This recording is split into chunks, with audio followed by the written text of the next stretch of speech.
Hello everyone, so my name is David Robert. I'm a senior data scientist for the French Railways, and today I would like to take you on a journey to self-sovereign identifiers.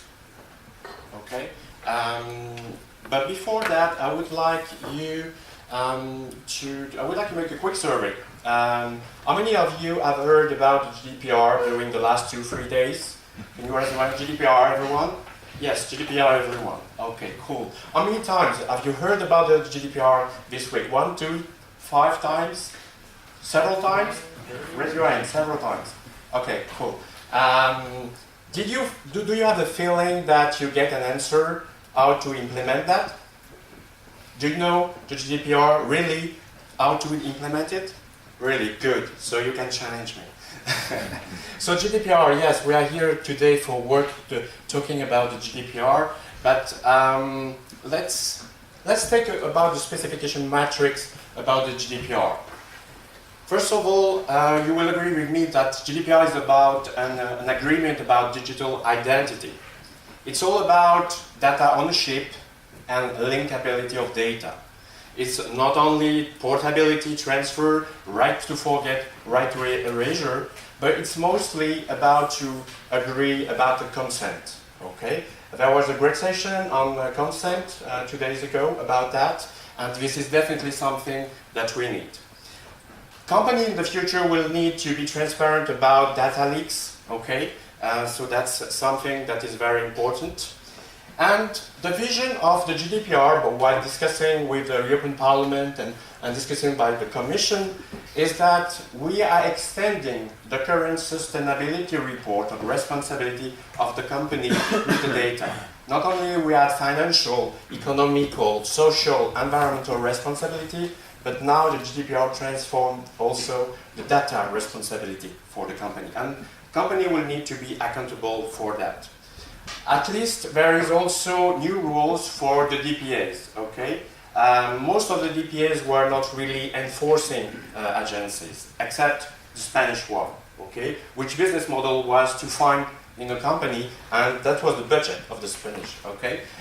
For example, us in France, the CNIL, which is a very good institution, you just have to make a declaration in advance about your system, and when you got it, it was once for good, okay? They never really had the meaning to control anything. So the GDPR benefit is really reconnecting ourselves, the citizens, with the ownership of the data, wherever the data is located. There are benefits for other stakeholders, okay? The grand idea behind the GDPR is that you could imagine in the future to, for example, two companies you are dealing with for book, for example, you buy books from two different websites, and the grand idea would be that I would take my transaction from the two websites to the third party, and the third party would be able to provide me eventually with a better recommendation system. Okay, so that's really to create value for everyone. It's not the GDPR is not only to bother companies. Okay, it's really to create what we call that the single digital market. I would like two seconds to speak about the blockchain. I think everyone has heard about the blockchain. Very great session also on the first day here. Why I'm talking about the blockchain? Because for me, definitely blockchain is privacy by design.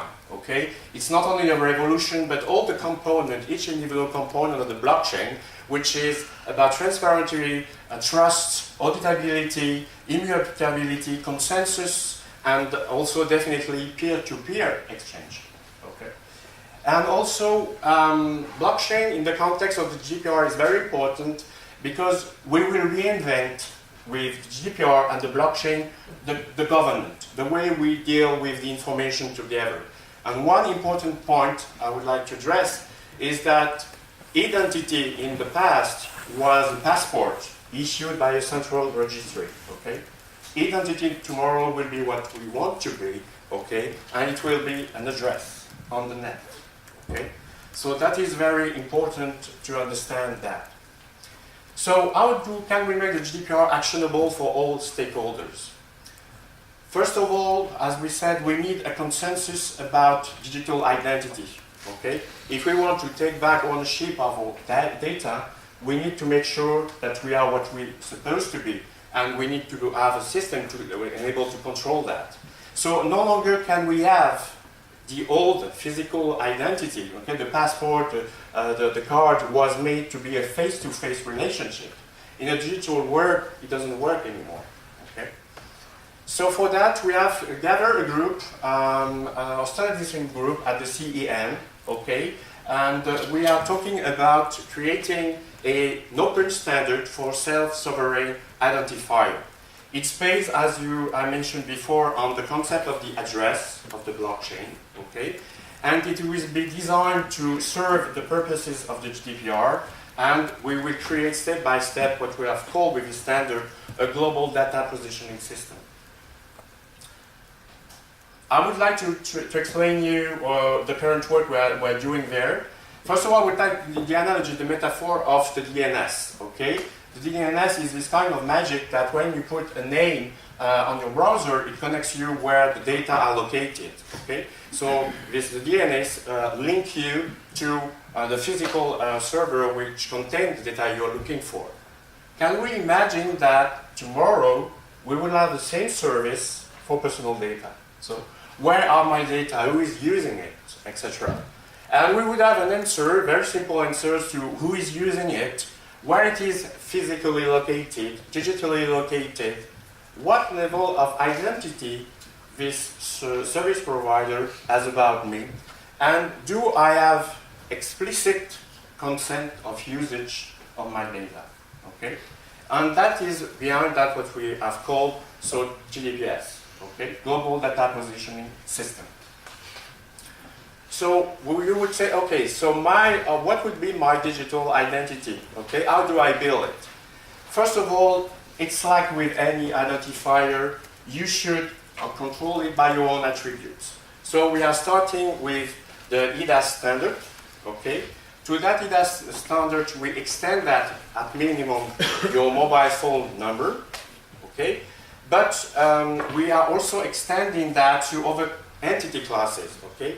For IoT, for animals, for companies, government, etc., we will extend that concept with the concept of entity classes. So you would say, okay, that is very nice, but why do we need something that is meaningful? Okay, why is that important to start with a seed of identity that is meaningful? Okay, it's because there is a theorem called the Zuko triangle, who usually describe what are the desirable name for people in a network, okay? It should be human meaningful, okay, so memorable. It should be decentralized, so no need of a central authority to issue the name of the participant. And it should be secure in the way that only the one who has this identity, okay, will be able to generate it. So, how can we also extend the security of this identifier, okay, which is meaningful? So we are thinking about to extend that with the hashing of some of the biometric information that you have. Could be selfie, fingerprint, etc. Sensors that will be added to your self-sovereign identifier. In the case of the mobile phone, this is a property, an attribute that could change over time. Okay, some of our attributes could change over time. Okay, so we need to extend this concept of self-sovereign identifier by a timeline. Okay, this could apply, for example, for the phone number, but this could apply also for family name changes, etc., etc. We are also thinking about to add your Google ID, your Facebook ID, etc., into that self-sovereign identifier. How do this cope with the multiple personas that we have in our life? Because we have some personas for private life, we have professional identity, so we need a system that merge all that around a canonical, okay, identity, which is definitely me, but not in a specific context. Where do we find this kind of identifier within companies? Okay, So very large companies have built over time lakes of data, okay? And we, data scientists, have built also very powerful algorithms where we find identities in that. We are able to deduplicate, to reconcile data, okay? We have a very powerful algorithm over time. So we are able, in the structure, on a non-structured data lake, to retrieve these identities. So this is something that the usage and the best algorithm to do should be included in that standardization. So very important what you have said about was about the ethical of algorithm. So this is something definitely that we in this consortium will be using. So by default, we are able in the current system without modifying it to put a meta layer of identifier in this information. You would say, well, that's very nice, but everybody knows about that in this case. It's very transparent. So if I have a reconciliation mechanism between me and the enterprise data lake all over the world, I mean, everybody could fake it, okay? So the grand idea, and thanks to Berit, we have cryptography to do that. And we have an engine for matching, hashes, Merkle tree, matching system that we have. So in no case we will, transport or do this matching work of this linkability transparently over the network. So last important point about the GDPR is about portability. How can we develop these blue button, green button facilities? Okay. How can we transport from A to B, okay, the information? Think about Cloud, and building APIs nowadays between every platform is quite a nightmare, right? Okay, so the standardization body we are working on is integrating the extensible data interchange format, okay? And also we are believing that it's very important in this logistic of transportation, the data logistic, that we have watermarking, okay? So we will know on the journey of the data step by step. And at some point, if someone wants to revoke it, we can revoke the access to the complete data chain, okay? And no longer one single silo of data, okay? So that will guarantee the standardization, the portability with or without erasure, okay? Now there is another topic, which is what about the agreement, the consent, okay? So the standard, as you have seen, that we're working on, will first of all try to find the data lake, the identities. It will link this identity to one owner, okay? And this owner will have the abilities also to write smart consent or smart contract, whatever you name it, so he can control the access or revoke access to his network of data that he is the owner, okay? And of course, there is a police and legal, issue that we need to address, is that we will need to have some people with your consent that will testify that, like a DPA, that this provider definitely respect the rules and respect the consent that he has received from his consumers. So that is definitely privacy by design, step by step. Okay, that we arrive. Okay, so we have an ISIN, a self-managed identifier. In the companies, they know I can link to that system. But in the future, what about companies I never had transaction with? Okay, the case that we have seen here, it's the current situation. You have spread your data all over the world. Okay, how do we link that data to yourself? So you take back the control, the ownership of it. But what about tomorrow? How this standardization process will help? Let's imagine tomorrow you want to buy a pair of shoes on a new website, okay? And the only thing that he needs to know, I don't know, it's that you are a European citizen for tax reason and you are not a teenager, okay? So this system will apply cryptography, what we know is very well known for over years, because the zero knowledge proof protocol, okay, so that the system will give the assurance that this person, okay, you will not have his attribute, name, first name, etc., but you will have the guarantee that behind this cryptographic address, that this person is a European, citizen. That's it. So you would say, okay, David, very nice of that. What about tomorrow if I lose everything? Okay, if I lose my cryptographic wallet, if I lose everything, how can I join again the system? So in cryptographic, we have the concept of a seed. Okay, the seed is what I've seen on the first slide that you can generate yourself, which is made of your own attribute and your biometric, component. And also the beauty of that is that you can regenerate all your addresses to the outside world, and also you can generate multiple of them that are linked. So you are not you will be able to have multiple addresses, but these addresses are all linked together. Okay, so this will comply with some of the DPA, which is we cannot have one single identifier as a human being. Okay, but this hierarchical deterministic wallet in cryptography enables us to have several identifiers. Last thing, you all have heard about that in the future Google has developed a trust API, so we no longer will have to log in, okay? You will try to, based on what we call the knowledge-based authentication, okay?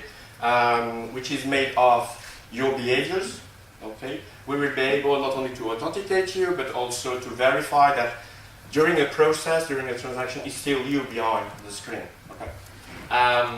For that also, we think that we need to integrate that in this standardization, because this needs to be portable. It's no longer privacy, it's intimacy. Because knowing the speed that you are typing, okay, the number of apps that you are using, the speed that you are changing apps, okay, the frequency, okay, the kilometers, etc. You are running, etc., etc. It's much more than privacy. It's very, very intimate, okay? And that also we are integrating that in the standardization. So we are building that for the benefits of everyone, for institutions of academics, okay? So for the institution, it will enable to have, data a posteriori compliance audit. We are definitely working to help the DPA to have this new role of post-processing controls, okay, audits. We have a very much focus on know your customer, but with the zero knowledge proof. Okay, you don't need to have the name of the person. All you need is the assurance that certain qualifications are met during a transaction. For the private sector, so definitely we extend the sustainability report, and we provide a two-step system. The first step is privacy by default. We don't change the existing system, okay? And the second step would be the privacy by design, by adding the concept of smart consent and the zero knowledge proof. Okay, for citizens, it's very clear. It's answering the question, where are my data? Okay, so GDPS, and that is a role also for our friends from Quant to provide these services. And then with the great work done on smart consent, that needs also to be added on the top of it. Okay, so if we go back to our specific emission matrix, we have seen that we are talking about digital self-sovereign identity, I'm in total control, linkability, I'm taking back the ownership of that. Intimacy, to be honest, we are discussing it in this group at the moment. Portability has been addressed. Consent, data breach, accountability has been addressed. And also we are working with the Working Party 29 and the European Commission, okay, to understand which type of tools in the future they will need to address the new role about data control. Okay. This is the current standardization people involved. To be honest, it was a French-German initiative. Okay, now it's completely open to everyone. So what I would like is that to invite everybody in this room to join it. It's free of charge. It's a very interesting topic. There is here, expertise in different fields, and definitely it's to create tomorrow in Europe the single digital market, where definitely the data will not be no longer in no silo, but definitely will have value by exchanging the data. Okay, so I'm here at your disposal, and contact me. As I said, for your companies or if you are an academic, everything is free. Yeah? It's paid by the CEM. We are targeting to publish the final specification along with use cases by the end of next year, which is not so long from now. Okay. So thank you everyone for that.